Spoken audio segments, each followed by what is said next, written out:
news day continues here on One News Now. I'm Sean Yao.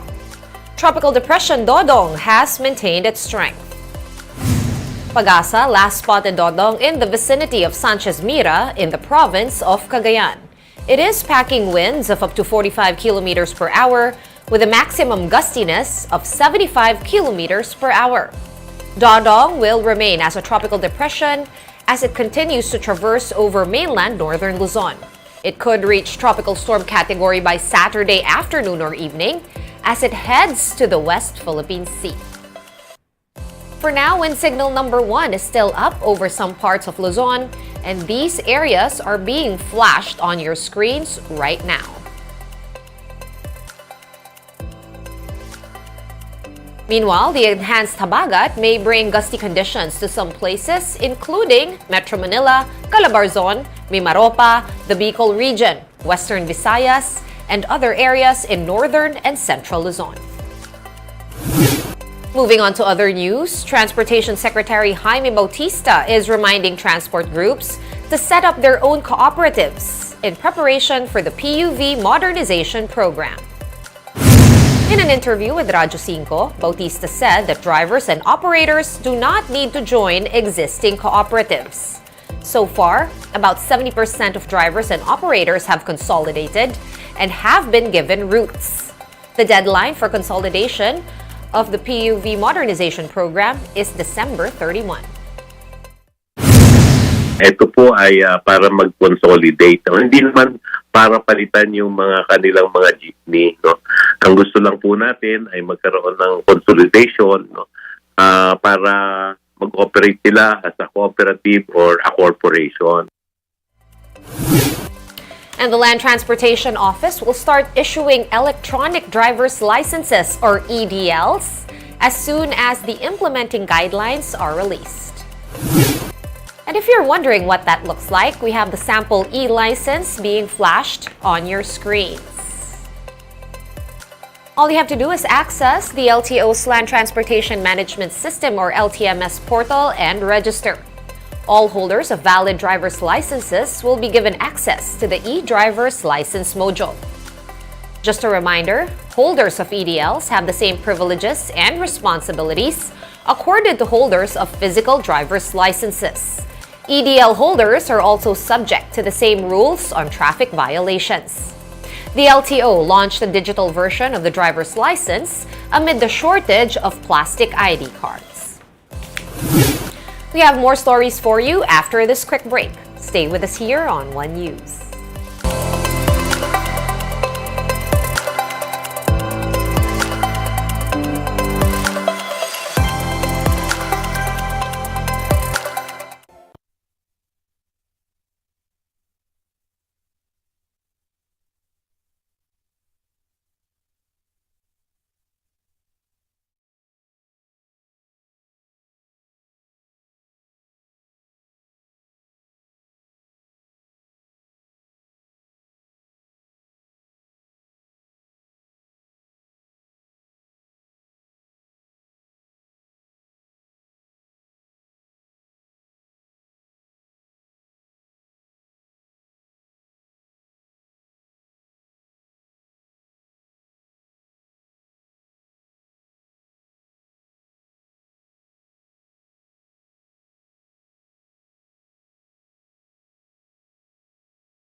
You're back on One News Now. I'm Sean Yao.